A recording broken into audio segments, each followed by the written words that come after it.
Alright, in this tutorial we're going to cover the crop tool, and you probably recognize this symbol from a lot of other programs. It's over here and it's going to be your fifth one down, so 1, 2, 3, 4, 5, and it looks like two sections of corners that are being brought together. You'll also find it along with the perspective crop tool, which we'll cover in the next lesson, and the slice tool and the slice select tool. So go ahead and select the crop tool and let go. And you'll notice what happened here is it automatically set my crop regions to the edges of this photo. And if you're zoomed in on your photo, you won't notice those crop regions right away. So zoom out if you're not seeing them. And we're going to talk about some of the options you have up here. So first and foremost, you have the ability to set your presets for any crops, and they give you some common picture frame sizes, so 4x6, 8x10s, 5x7s. So if you're printing photos, they already have your basics loaded into Photoshop CC for you, but feel free to add your own with this little button by clicking this, and you can name it 1x1. And there you go, you get your little preset set up there. So you can set your ratios to any of these over here. So if you're doing anything in film, you can do this 1x1, 4x5s, 5x7s, 2x3s, and 16x9s. 16x9 is going to be your most common ratio for video. So if you're recreating something in Photoshop for video, then you'll want to use your 16x9 or maybe a 4x5. So for your front image, just know that this is going to be more common for digital print. So 4x5s, 8.5x11s, 1024x768. These are some paper sizes or print sizes that you'll be coming across more often. Of course, you can do width and height or a ratio that's already set to your standard image. So just a note to pay attention to these common ratios, so you don't have to sit here and try to get an exact ratio with the cursor itself, but you can go ahead and pick this. So if we pick 16x9, you can see it just automatically gave me that, and now I can fit this image into an automatic 16x9 crop. Or if I wanted, a sheet of paper, there's an 8.5x11 of how it's going to be cropped into that piece of paper. Maybe move it over here a bit, so that would look like a better composition. Okay, so let me go back to the standard ratio, and we're going to drag this back up. And it's giving me a 16x9. I don't want anything in there, so I'm going to hit this clear button, so that will clear both my ratio fields. And I'm going to drag this back down right to the edge of the photo and drag my sides in, so that we start with a standard photo ratio. Now you'll notice this green color in the background. That's letting me know what I have not selected. And you can change that by clicking on this little cog wheel. And there's going to be some other options in here that we're going to look at. So here it is under this Enable Crop Shield. So we could turn that on or off. You see with that little check mark. And you don't have to have green. Some people would feel much better about using a red to let them know what they're deleting. And see how easy that was to change the color. All I did was click on the little square, and you can change it to whatever color your heart desires. And of course you can change the opacity of your shield. So if you want, let's say we were cropping this part of the image and this part of the image, you can see the opacity of my crop shield letting me know what I'm getting rid of. And if I would rather have it totally solid, it will do that, or maybe halfway or even less, just to give me a tint of what I'm getting rid of. It's really personal preference. Or you can just leave this auto adjust opacity, so no matter what photo you're picking, it'll say maybe 21% is not the right, maybe I need to crank it up a little bit. So feel free to leave that selected as well.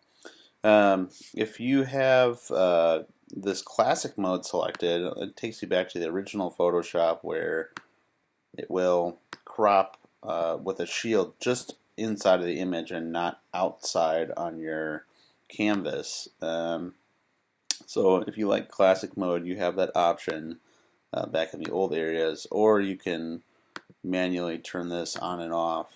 And of course the auto center preview would be like if you wanted to crop something altogether. So let me get off this tool for a second. I'm going to not crop.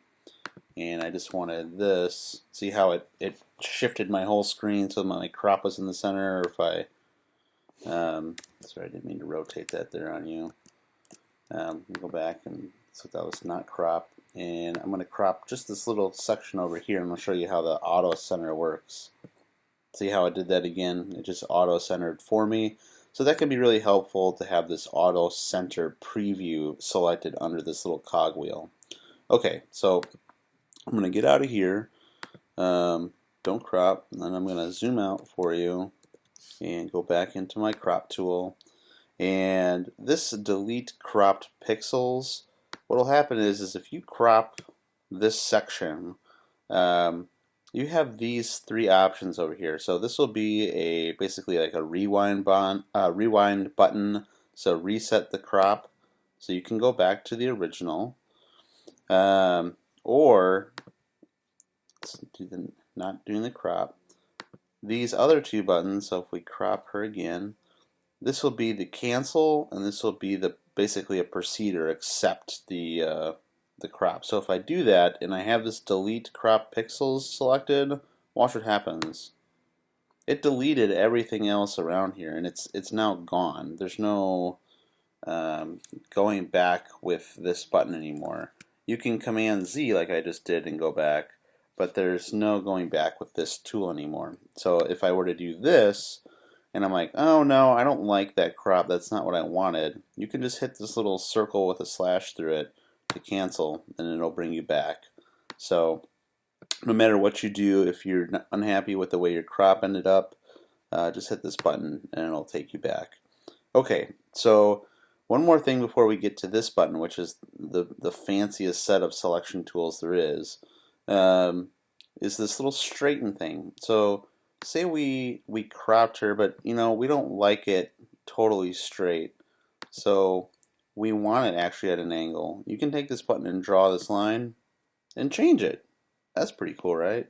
So I'm going to go Command Z, and let's say this photo was at an extreme wrong angle, and I'm just going to make it happen. So let's say it started out like this and I wanted her eye down. All you have to do is take this straighten button and draw a line as if you were along the angle that you want it straightened, and let go, and there you go. It'll straighten it out for you. But it's only in the line. See how it's not quite straight there? And it's not quite straight up here. It's because I didn't draw a perfectly straight line. So sometimes what I like to do is go along the edge of the photograph, just like this, and that gives you a much straighter angle. So that's the straighten tool inside of the crop. So I'm going to go ahead and cancel this. So now we're back out to the original photo, and now I want to show you what this set of tools does. This is all your basic composition rules. So everything from the golden spiral to the rule of thirds, and you can pick grids on this. So if you were to do the rule of thirds, you're going to get your perfect 9 boxes here, and you're going to want to place the subject's main point on one of these cross hatches here for this. So let's say that we actually made this a little smaller, and I wanted to crop this photo. I would put it right up on her eye, and I see I'm getting some white stuff up there, so right on her eye, and hit enter. Voila. That's a pretty good composition for the photo. But if you want to use one of these other ones like the grid, now you have a lot more options of the way you want to set your composition up. You also have the diagonals, which particularly I don't really like, and you're going to want to separate your image by placing it in between these lines here. So you want the focus of your image to be in between one of these sets of cross lines here. And if you wanted to do, let's cancel this. If you wanted to do the triangles, You're going to want to set it up again on these peaks right here where they cross, or in the center. That will give you an even composition, or even on one of these longer diagonal lines. Let's cancel this one. And then you have the golden ratio, which is probably my favorite, which is a little different take on the rule of thirds. So I like this one better. So if we hit there, I think that's actually a much better composition of the photo. You can hear the dog barking over there. And last but not least, I also like the golden spiral, and this is really great for. Oh, I grabbed my straighten tool there.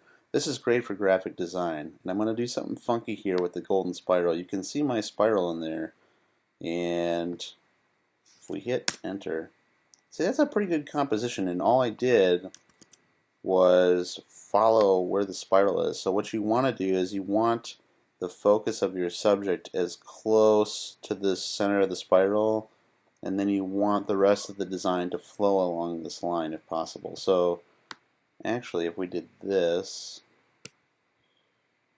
and put her eye up and brought the end of her hair just there, bring it just in, and we're going to have to live with her hair ending right there. Let's see what this looks like. So the spiral is around her eye, and then her hair ends with this curve of this spiral. So you want your design to follow this general spiral. Hit enter. That looks pretty cool. It looks like the whole image flows together. So the hair ends here, very proportionate to the eye, and the eyes in just the right placement from both edges to really draw me in. And as far as these go, the auto show overlay, always show overlay, never show overlay, or cycle overlay, these are just options that you can play with along with your cropping tool options. So if you want to see that green area or that red area that we were messing with earlier, you can just select one of these and it'll show you. So that's pretty much it for the crop tool.